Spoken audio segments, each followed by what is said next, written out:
perfecto. De vuelta. Vamos de vuelta.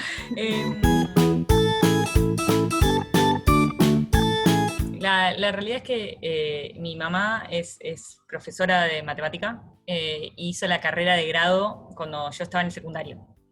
Hizo la licenciatura en matemática mientras yo estaba en el secundario.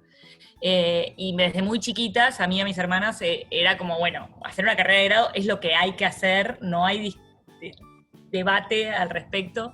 Así que sí, creo que la carrera de grado desde muy chica, al menos como no sé si un deseo, pero como una, ¿cómo se llama? Una determinación familiar, era algo que sabía que quería hacer o que iba a hacer. No sabía qué carrera de grado, o sea, de chiquita creo que me interesaba más la historia, las ciencias políticas o algo así. O sea, de hecho mi abuelo era licenciado en química, pero no pudo hacer el doctorado, porque tenía que salir a trabajar. Y de hecho tenía como un resentimiento muy raro con la academia, como que a sus hijos los disuadió de ir a la universidad.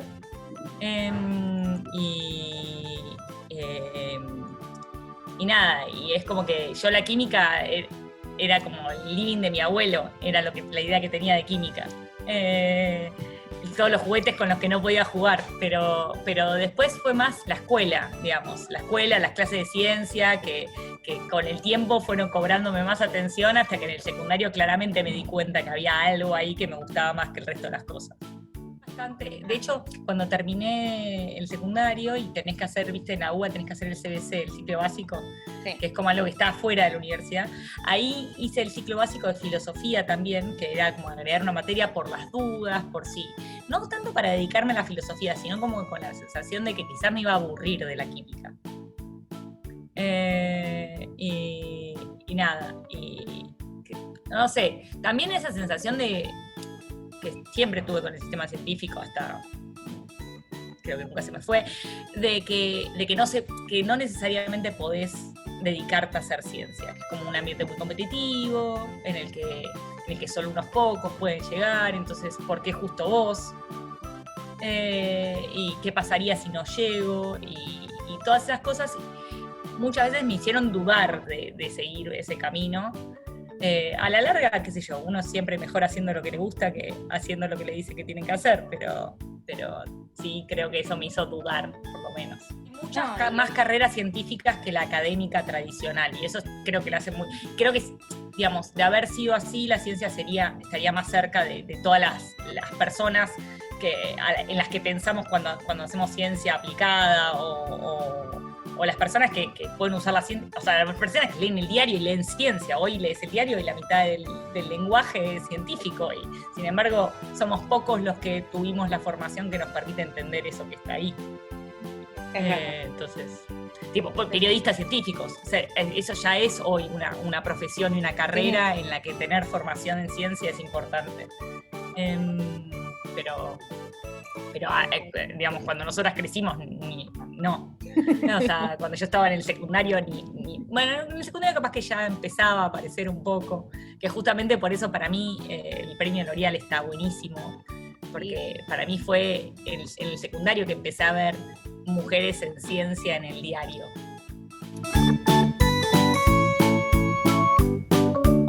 Yo, es lo que te decía, para mí el premio L'Oreal, me acuerdo cuando era chica y empecé a ver en las noticias mujeres en ciencia, y el premio L'Oreal para mí siempre significó eso, entonces es enorme sacar este premio. Pero en particular el premio en la categoría beca tiene un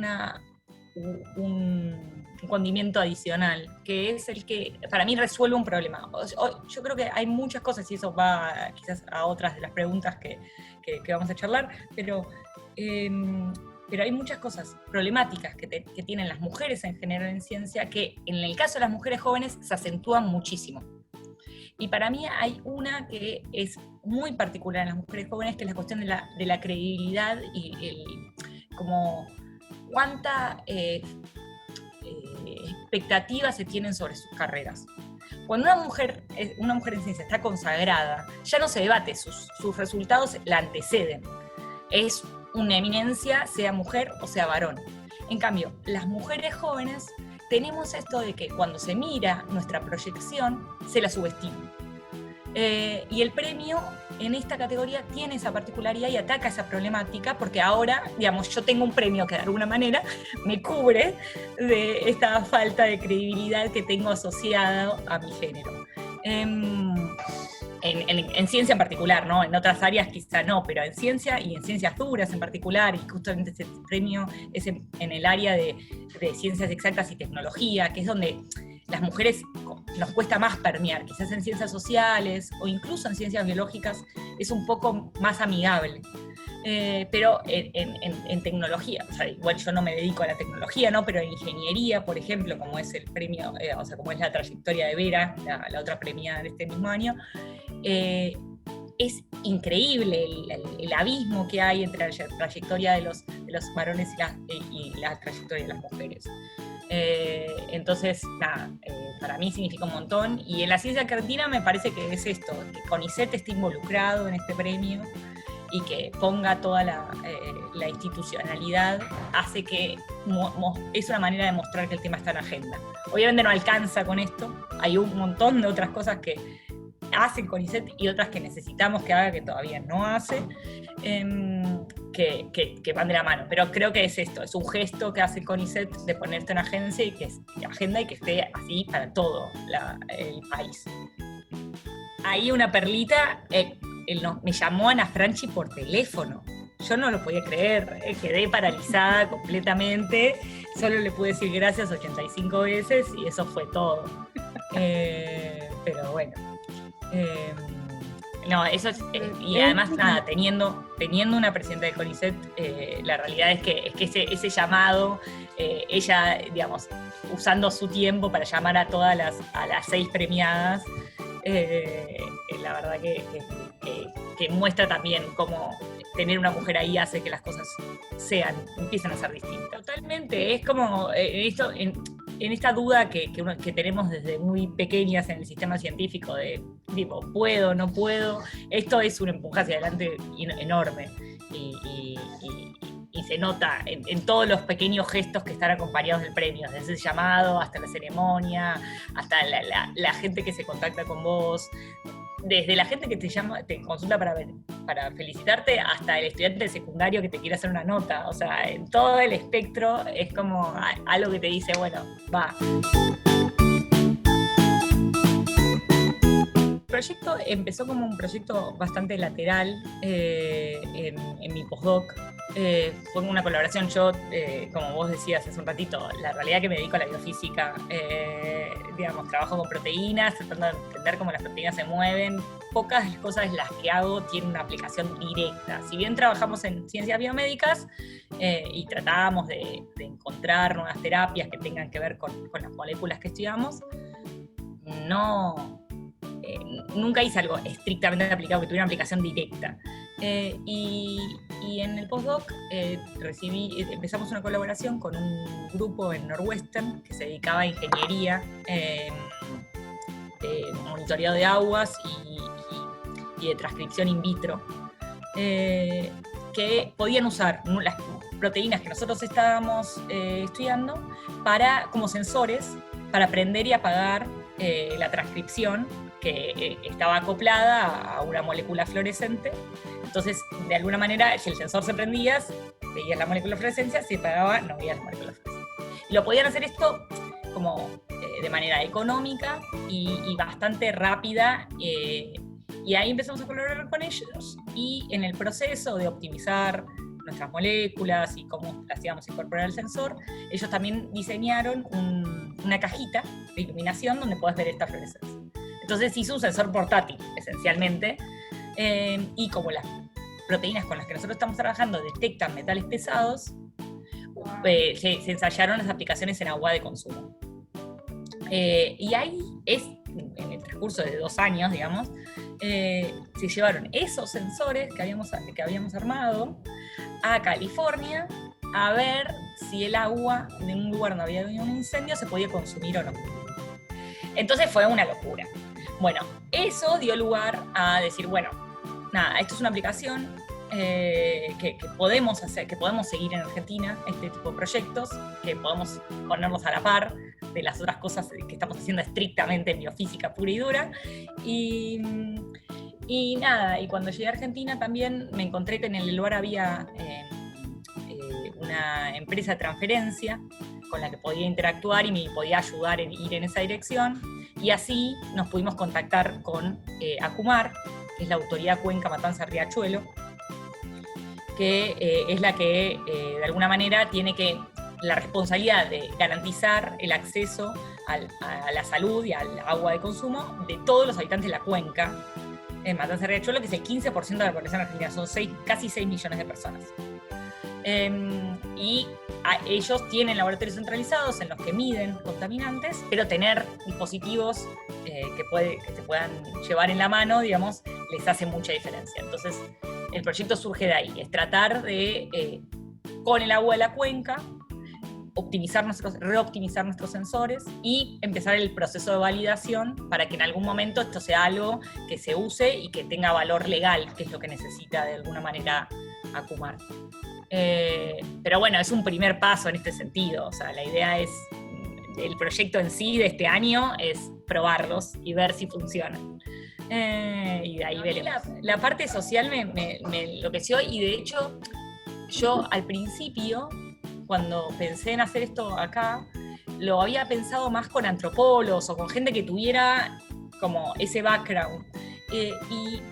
Y nada, y la respuesta de la gente que conocía fue más o menos como, no, tenés que ir con una institución, no podés hacer esto con un investigador, porque un investigador no se puede hacer responsable de medirle el agua a alguien sin darle ninguna solución. Y ese es el combo perfecto que de alguna manera tiene ACUMAR, que por un lado es el encargado de medirlo, pero también es el encargado de garantizar ese derecho. Entonces nosotros podemos ensayar nuevas formas de medir, porque no es que estamos alertando a la población de un problema que nadie le va a resolver. Yo creo que la parte de la demostración es clave. Al menos, no sé si es cierto que tuve que demostrar más, pero sí sentí que tenía que hacerlo. Es difícil saber si realmente si hubiera mostrado menos me habría ido igual de bien o igual de mal. Pero sí, esa sensación creo que la compartimos muchas mujeres. Esto de... el otro día hablaba con Carballera, del virólogo que ahora es muy, muy conocido, que estábamos charlando y yo decía esto de que si yo voy a un congreso tengo que cuidar mucho las palabras y tengo que pasar los primeros 5 minutos convenciendo a la audiencia de que yo tengo razones para decir lo que digo. Y eso a él no le había pasado nunca. Él, al contrario, parecía como que los primeros 5 minutos eran como de él haciendo chistes, como entrando en confianza con la audiencia. Yo creo que si empiezo una charla haciendo chistes, nadie me va a creer absolutamente nada. Quizás es solo mi sensación, y si hiciera lo que hace Juan, me iría muy bien también. Pero no sé, yo creo que es una sensación que tenemos que sortear, seguro, la del síndrome del impostor. Yo creo que el síndrome del impostor los científicos lo tenemos todos, pero las mujeres tenemos un cacho más. Y ese cacho más tiene que ver, para mí en parte, con saber, cuando yo estaba en la carrera había muy pocas profesoras mujeres en el departamento de química inorgánica, por ejemplo, que era en el que después hice la tesis de doctorado. Y se notaba que esas mujeres estaban constantemente teniendo que marcar su territorio y no hacía falta. En muchas eran personas con un currículum súper extenso, indudablemente tenían capacidad de hacer lo que estaban haciendo, y sin embargo eran a las que más se cuestionaban. Yo en particular creo que era eso, como estos micromachismos que tenemos en el sistema científico, de tipo, te querés postular a tal beca y es como, ay, no sé, y al chabón que estaba al lado tuyo le decían, sí, vos sos perfecto para esa beca, y es como, ¿por qué? Si tenemos el mismo promedio, ¿qué pasó ahí? Pero más allá de eso, creo que no, y creo que una cosa que nos pasa también a las mujeres en ciencia, que tampoco tenemos muchas ganas de darnos cuenta que nos pasan esas cosas por ser mujeres. Entonces yo estoy convencida de que debo tener 800 recuerdos completamente bloqueados de situaciones en las que me sentí incómoda por ser mujer, porque no quiero que sean vivencias mías en el sistema científico. Entonces, no sé, es difícil la pregunta, tiene como un truco. Igual no, para mí es una cosa que nos meten adentro, porque esto, y lo dice, estuvo muy lindo en la ceremonia, que presentaron un estudio de CIPEC, que mostraba cómo las mujeres y los varones de 4 o 5 años les preguntas si tienen habilidad para matemática y te responden que las mujeres y los hombres tienen igual habilidad para las matemáticas. Y esperás después, unos años más tarde, y el colegio convencía a las mujeres de que tienen menos capacidad para la matemática. Entonces, si a los 5 años, cuando estaban aprendiendo el sumar restar, no lo tenían, ¿por qué a los 10, 11 les está pasando esto? Y yo, digamos, creo que es cuando somos muy chiquitas que nos empiezan a pasar esas cosas. Y está tan adentro que es difícil. Y lo tenemos todos a estar adentro, los varones y las mujeres. Entonces es como que se realimenta. Y qué sé yo. Yo creo que estamos avanzando. Que las nuevas generaciones tienen muchos otros modelos que nosotras para pensarse como científicas y científicos. Que sí, en esta cuestión del imaginario social, que se muestra en el diario, de quiénes son las voces que hablan por la ciencia. Yo creo que hay muchas otras conquistas que todavía nos quedan por delante que tienen que ver con esto de que hay otras desigualdades entre hombres y mujeres que no se atacan solamente al sistema científico, que son comunes a todos los trabajadores y las trabajadoras. O sea, una mujer que está en una familia y decide tener hijos, va a tener más carga de cuidado sobre ella. Independientemente de que sea científica, panadera, o sea, esto va a pasar. Entonces, el sistema científico no es el único que tiene que dar respuestas, sino tiene que haber maneras transversales. No basta con decir, bueno, las mujeres se les prorroga o se les cuenta distinto los antecedentes. No alcanza porque no tienen que haber tareas de cuidado que caigan de manera dispar sobre las mujeres. Eso es lo que hay que resolver. Y eso, digamos, por más que cambie el rol de la mujer en la ciencia, eso va a seguir pesando y eso no tenemos mucha manera de resolverlo desde la ciencia. Yo creo que hay muchas cosas que sí, por ejemplo, digamos, no hay lugares lactarios, en universidades en otros países hay lactarios, acá no. Digamos, hay un montón de cosas que sí, que CONICET puede seguir avanzando y resolviendo, pero hay cosas más transversales. Y esas, digamos, yo creo que se están resolviendo lentamente, pero estamos muy lejos de llegar a una igualdad de género. Y se nota más, obviamente, en las escalafones más de mujeres más jóvenes, o de mujeres que si bien llegan al sistema científico, tienen recursos intelectuales y materiales para hacerlo, quizás nada, no pueden seguir en el sistema científico porque necesitan conseguir otro trabajo porque tienen que mantener a su familia. Entonces hay otras desigualdades que están también atravesadas, que hacen que haya las mujeres que llegan a tener cargo de superior no sean representativas necesariamente de todas las mujeres, porque hay otras que están atravesadas por otros problemas, y ahí es donde también tenemos que avanzar.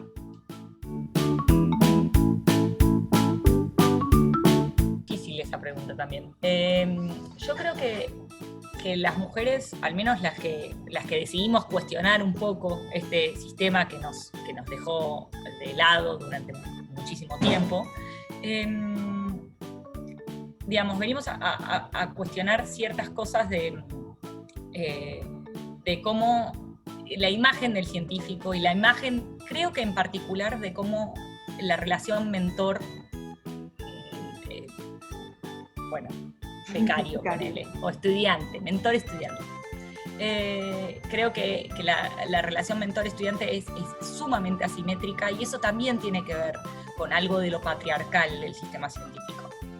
Y la mayoría de las mujeres que cuestionamos esta separación que hay entre lo femenino y lo masculino en la ciencia, venimos a cuestionar esta idea de que la relación entre el estudiante y el mentor, o la estudiante y la mentora, no debería ser una relación que en muchos casos roza el abuso. Y creo que debido a que hay cada vez más mujeres en ciencia, se está revisando muchísimo el hecho del acoso laboral, que muchas veces está muy presente en estos sistemas científicos tan competitivos. Roles, las mujeres en ciencia yo creo que tienen todos, los mismos que el varón, pero yo creo que como mujer siento la responsabilidad de cuestionar ciertas cosas, y creo que esa es una que hoy por lo menos tenemos todos muy presente, y creo que viene de mujeres cuestionando. Pero no sé, yo creo que venimos a romper todo, pero creo que por ahora ese es el lugar donde empezamos. Para mí hacer ciencia, lo más lindo de hacer ciencia y lo que para mí define hacer ciencia es esta sensación de estar cómodo con las preguntas, como con no saber, como a hermanarse con la idea de que no hay una respuesta definitiva y que lo que estás buscando es la siguiente pregunta que vas a poder tratar de responder, y esa pregunta te va a llevar a otra pregunta. Es como un poco estar jugando. Y eso es lo que más me gusta de la ciencia y lo que creo que no quiero dejar de hacer nunca. Obviamente me interesa cada vez más tratar de que mi investigación por ver la aplicación que mi investigación podría llegar a tener, no dejarla en manos de cualquiera, sino participar un poco más de eso. Y ahí sí tiene más un objetivo más directo y tenés que poder alcanzarlo, digamos. Y nada, y yo creo que eso es lo que más me gusta de hacer ciencia y eso es lo que define para mí hacer ciencia.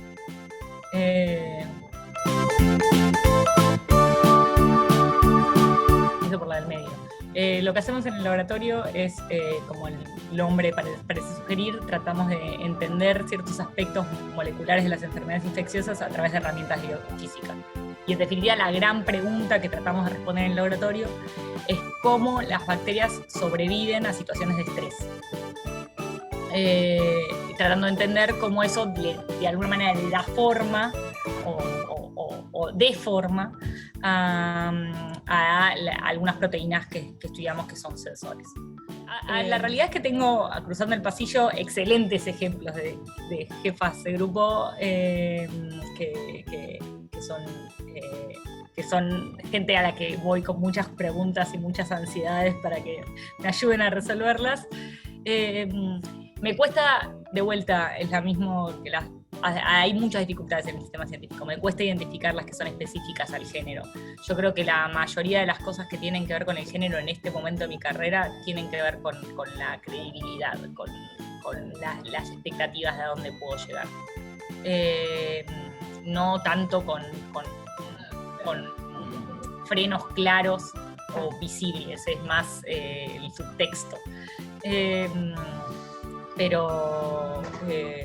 Pero yo creo que, y bueno, y también un poco creo que es este debate de tener hijos o no tener hijos, los cuidados y demás, que si no tenés hijos entonces no sos una mujer realizada, y si tenés hijos entonces vas a tener un break de 4 años en tu carrera, y la pregunta inmediata entre mujeres de entre 30 y 40 años de vas a tener o no vas a tener hijos. Eso es una molestia casi constante, diría yo. Pero nada, más allá de las molestias, creo que nunca, desde que elegí esto como, desde que estoy en el laboratorio con un grupo de gente increíble, me debatí si quiero dejar de ser jefa de líder de un grupo. Y es lo que más me gusta hacer y espero poder hacerlo cada día un poco mejor. Y respecto a algún consejo, creo que es la de siempre, creo que es algo que ya dije hoy, que siempre van a ser mejores haciendo lo que les gusta hacer que haciendo cualquier otra cosa. Así que si efectivamente les gusta hacer ciencia, háganla, rodéense de muchas amigas y amigos que los sostengan en los momentos en las que parece que todo se desmorona, y va por ahí. Y estamos todas en la misma, así que escríbanos, vamos a hacer lo posible para ayudar.